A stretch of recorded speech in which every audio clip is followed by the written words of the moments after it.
So they took a Star Wars X-Wing fighter and made it transform.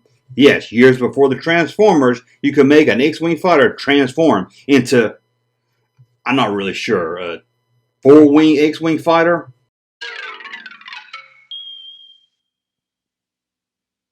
Let's travel way below the equator and look at some Japanese toys.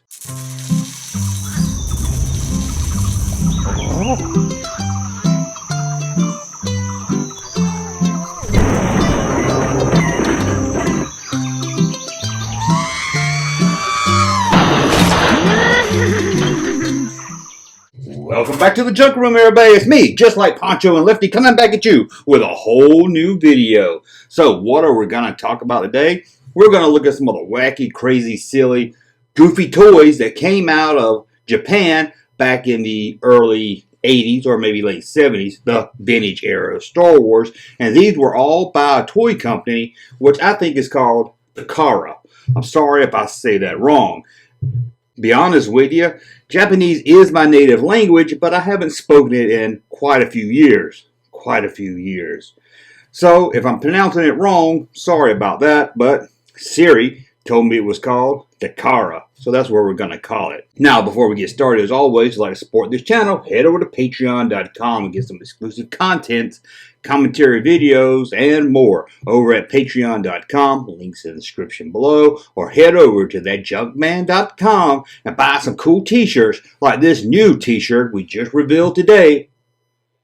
And if you have to ask what this means, then you've never seen the movie True Lies, have you? So, become a secret agent and buy this t-shirt.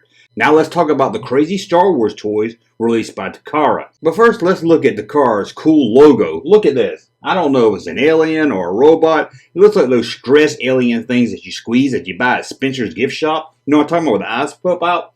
That's what it looks like right there. Unlike Kenner or Pal Toys or some of the other toy logos back in the early 80s, all those toys didn't have a cool logo. At least Takara had a cool logo. Man, it would be cool if you could get that logo on a shirt. So let's look at Takara toys. First, let's look at the lightsaber they released. This one here is not really anything that crazy or different. Sorry I couldn't find a good picture of it, but it's just a lightsaber. What makes this unusual, or at least different from a US release, other than the look, is that this came with disc. Yeah, little plastic disc that you got to throw up in the air or maybe throw at your friend and got to swat them with a lightsaber. So it made getting a lightsaber a lot more fun than just buying a plastic lightsaber. And look at it, it's plastic. It's a plastic lightsaber. Unlike Kenner at this time in 1978 was doing the inflatable blow-up lightsaber, which still, I don't understand, doesn't make any sense. Seems like they could just made it plastic like every bootleg company did. But speaking of blow-ups, check this out. Now, Kenner released those blow-up punching bags, pop bags, punching bags. People call them different things. And Takara did their own with a whole different logo. While Kenner was doing one that looked like a Jawa and one that looked like R2 or 3PO. Still don't understand why people wanted to punch a Jawa in the face, but Kenner thought they did. Takara did it a little different, and I like the art of this one right here. It's kind of an Iron Man looking C-3PO. Look at him. And there's, of course, his R2-D2. And in the background, you got Darth Vader showing us his evil fist and an explosion with an X-Wing and TIE Fighter in battle. I like this one because it's so odd and different. I like the art on this one right here. But it wasn't the only thing released that you got to blow up. The other? A blow-up keychain. I know all of you was probably screaming for a blow-up keychain back in the early 80s. And if you lived in Japan and you were a fan of R2-D2, you got to blow up R2-D2 and put it on your keychain. Let's take a look at that. It's a very cool looking R2-D2 if you ask me. The detail is actually pretty amazing. It looks a lot like the Kenner figure. All you have to do is put your lips around the plug, blow up R2, and then hook them to your key, and you have the R2-D2 keychain. That's very cool. I'm going to have to look for that myself. I kind of would like to have that. I think it looks neat. Now back in the US, Kenner was doing, of course, Star Wars puzzles. And Takara did puzzles also. But they did one that was different from the US one. And I really just wanted to talk about this one because, again, I like the artwork on it. I like the photo. And it's not a photo where Kenner took photos from the film or production photos. Takara kind of did their own thing. And it's a photo you don't really see much. And I really like it. So let's talk about it. Here's the puzzle with Luke Skywalker standing in front of his land speeder and the famous photo we know with 3PO and R2 in the background. What is unusual here, at least to me, is the big photo of the escape pod. You think they would have put the TIE Fighter or Falcon or something more iconic with Star Wars on the puzzle, not the escape pod, but it's still kind of cool. There was one thing every country released, that was the Escape from Death Star board game. This is probably the most popular Star Wars game there's ever been, at least board game, and it's so popular, Hasbro actually re-released it with the retro line. And although in most countries it looked basically the same, leave it to Takara to change the artwork on the box and actually, I think, make it look better. Let's take a look at the Takara Escape from the Death Star board game box. And here it is. You got the familiar heroes at the bottom, and you got Darth Vader with his purple lightsaber. You got the Falcon flying in the background, an X-Wing outrunning laser bolts, and another X-Wing firing on Darth Vader's TIE Fighter with the Death Star in the background. I really like the look of this box.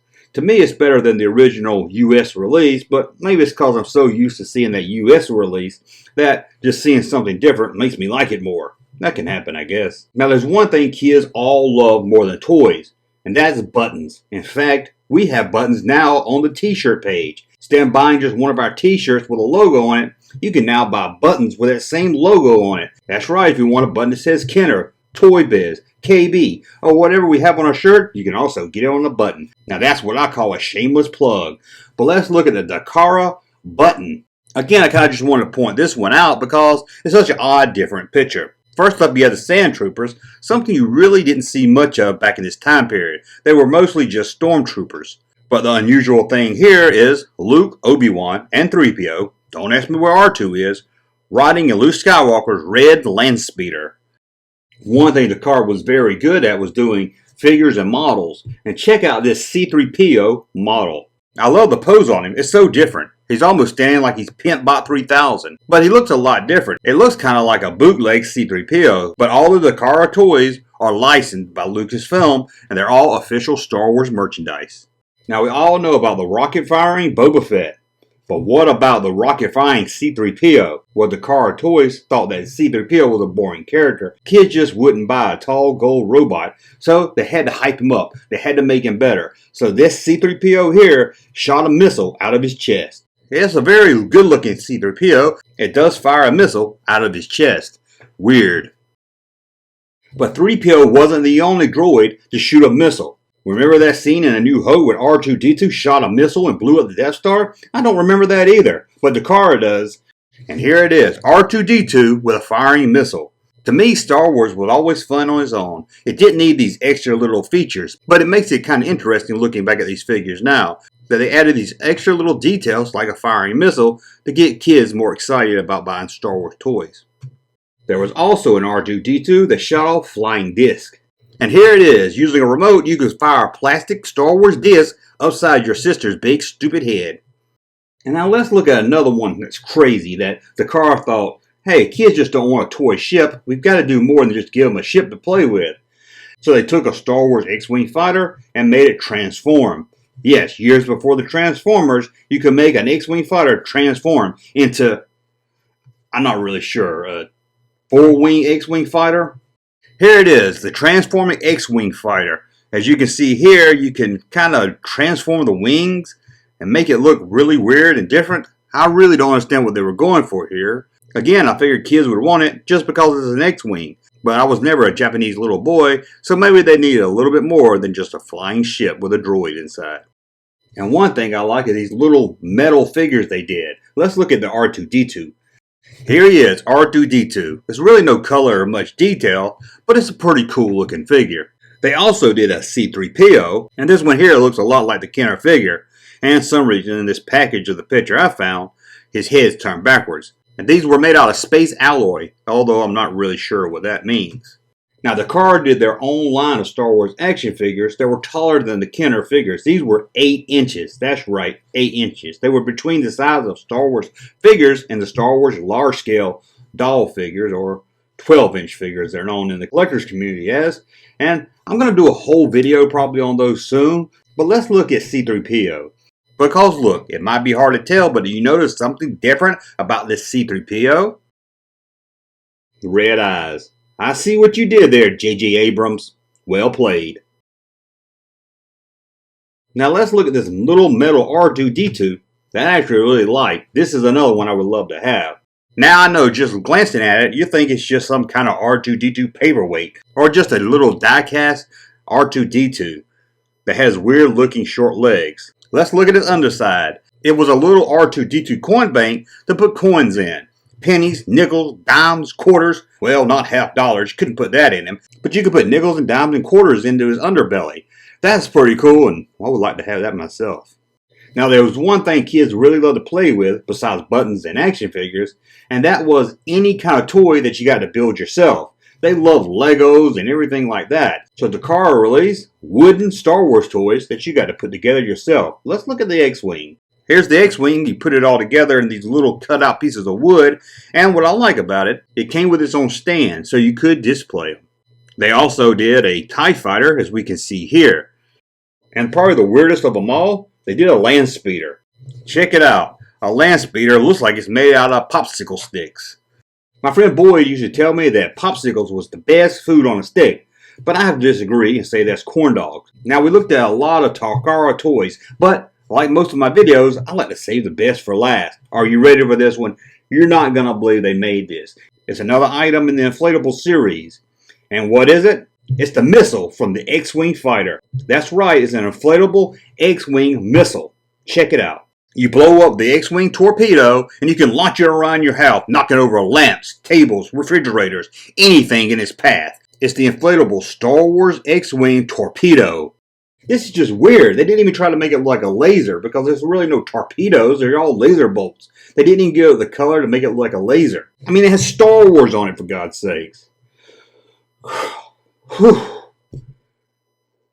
They released some crazy Japanese toys. I guess that's how it is when you live in a cold climate that's 90% snow. Anyway, I want to thank you for watching this video, the Takara Star Wars toys. If you like this video, please thumb up. We can do more. I just picked out a handful of these. There's more we could talk about. So as always, please subscribe to the channel. Hit thumbs up so I know you like my content. And please, in the comments below, let me know what you think about these Takara toys. And is there some that I missed that you would like to see me talk about? Or maybe I don't know about them and they're crazy Takara toys and you want to tell me about them. Let me know in the comments below. Fred, take us out of here. Thank you, sir, for that unsolicited testimony.